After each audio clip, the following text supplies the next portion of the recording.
So you can add another $2,000 plus whatever February's bill comes out at as part of our overages that's going to cost us because the building's still not finished and the heat is going straight out the ceiling. They don't know that because we just found that out today. I mean, we're 4 months past the completion deadline and we're still not done. I didn't know about the insulation, but if we omitted it, we have to put it in. But in your own spec book, it speaks about coordination of contract closeout.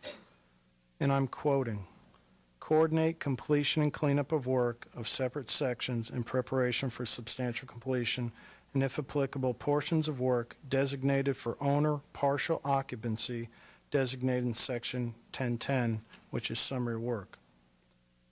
Part B, after owner occupancy of premises, coordinate access to site by various sections for correction of defective work and work not in accordance with contract documents to minimize disruption of owner's activities. This summer, when we were pricing this work, we had no reason to believe that if we did not get down to a punch list, which, yes, we'll have a heater not working, we'll have a door rub, we'll have something. There is no perfect end date with a bow on it. I mean, that's why you have the process of substantial completion, final completion, punch list, the 1-year warranty period for a contractor. It's been rehearsed and set up by the AIA. But you have in your own verbiage for us to believe that you would partially occupy and we would complete our small nebulous items. And somehow you've construed that the entire park is not safe to the public because of a couple safety concerns on the playground. And yourselves were not even aware of that on November 8th, that this other entity came down T-Deck and made you aware of it on the 18th or 19th of November. I guess I'm just trying to say that I feel that had it been another customer, we would have opened the park. The people would have been enjoying. You've got walking trails, lights, water fountains, connectivity with the staircase from the lower parking lot to the upper parking lot, amphitheater, potential in the back. You've got solar panels generating electricity. You've got so many amenities, and to say that you're discounting 100% of them for the playground safety. The engineer here said that you could barricade it off. I mean, why couldn't we work together and you said, hey, we've got these issues? I could build an incredible fortress for $10,000 to keep people off that playground. But instead, the town of Farragut withheld our inspection of completion. They withheld, we had to gain access through you. So I just think this is a bit much.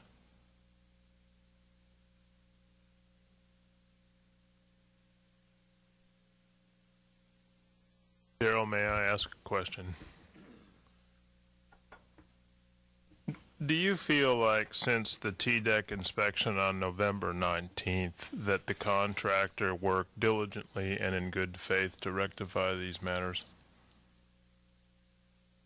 I think they did, but like I said, it's not been just the playground. There have been other items. I understand. But do you feel like a good faith effort has been made since that time to rectify the items of the punch list and the T-Deck concerns? Since the 19th of November.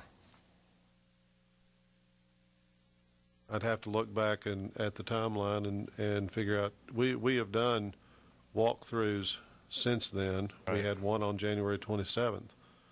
I would be a little hesitant to say that they've not made great progress since the 19th, but they did have it available so that the playground could be opened on the 22nd. And I realized that they did have delay in that, in obtaining all the materials and getting Kid Zone in there to make the changes. And how would you rate the quality of the workmanship? This probably isn't the proper venue, but I think for the most part, everything looks pretty I mean, good I'm out not there. asking you to tear them apart, and I realize a few I things think, need to be I fixed. I think they've done an excellent job on a lot of items, but there are still items left to be addressed. Okay. And You know, I I would have compliment on been- the parking lot. It does look fantastic. I was going to say that I have been a first-time member of this board as of about 4 years ago. And it has been quite an education. I have to say that I don't recall seeing too many projects undertaken while I was on this board where the contractor actually completed it by the contracted date. And I'd have to say that it seems to have become the rule rather than the exception that there is some subcontractor who is ultimately responsible for that failure to complete things by the contracted date or to the specifications. And I also have to say that as a physician who employs front desk staff, nurses, technicians, and assorted people, I can tell you that when it comes to being held to a legal standard, I cannot assign blame to any of those people. I am ultimately responsible for everything every one of those people do. And I don't see why contractors should be held to any less standard. So in my view, Christophilus and Kennedy is ultimately responsible for not knowing if things weren't constructed to TDEC specifications because it was their project. Since they knew it was a playground and the ADA statute was passed years ago, it's ultimately their responsibility to know if the materials and the items within the construction project meet ADA requirements. So I have basically zero tolerance for the fact that there were errors in the construction of this project.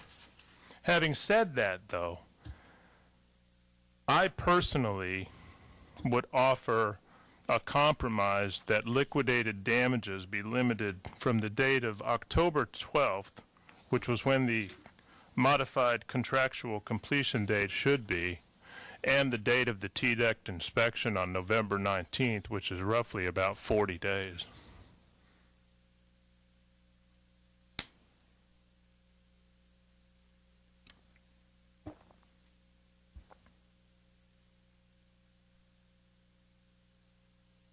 That is my motion.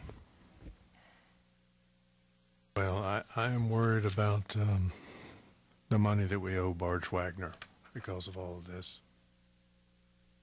And you say, okay, well, that'll be part of that, whatever.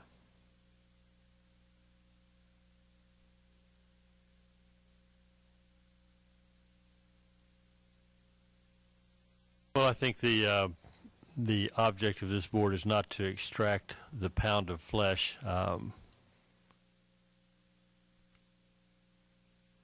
We all know what contract documents say. I think that it has been expressed that Christophilus and Kennedy did diligently and continuously prosecute the work. It is difficult dealing with government agencies, and there tend to be very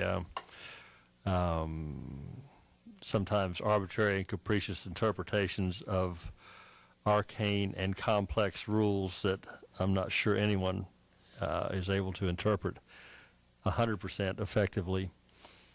That having been said, I think I would feel to second Mr. Williams' motion that that the liquidated damages be limited to that 40-day period.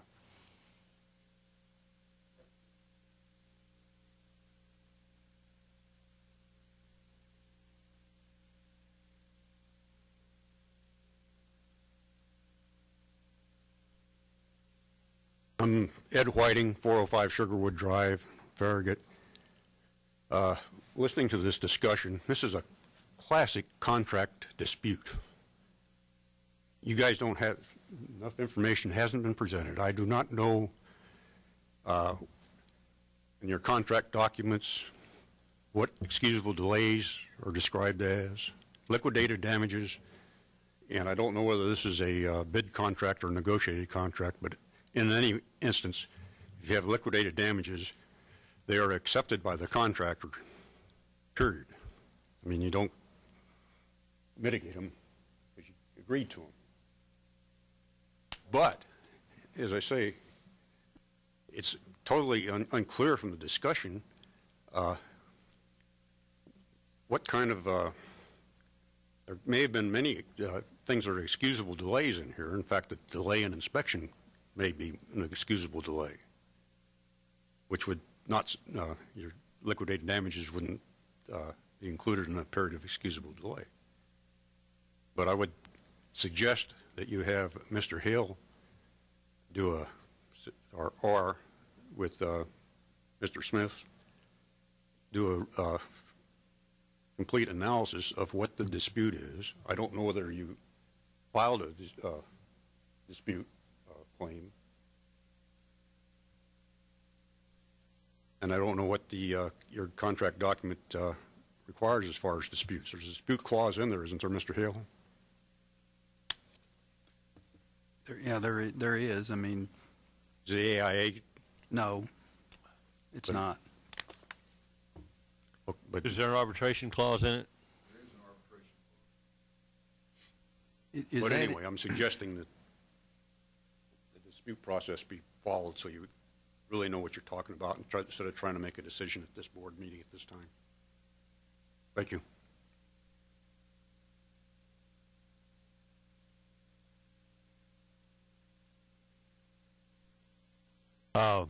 Thank you, Mr. Whiting. That's some useful commentary. And given the fact that there is an arbitration clause in the contract and a method for resolving this contractually, it probably shouldn't even come before the board at this point. So I withdraw my second and make a substitute motion that this be relegated to the arbitration contract clause and that the dispute be resolved according to the contract.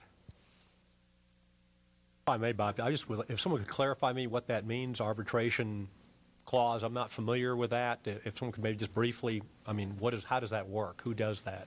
There is an arbitration clause contained in your contract, and if you'll bear with me, I can get it here.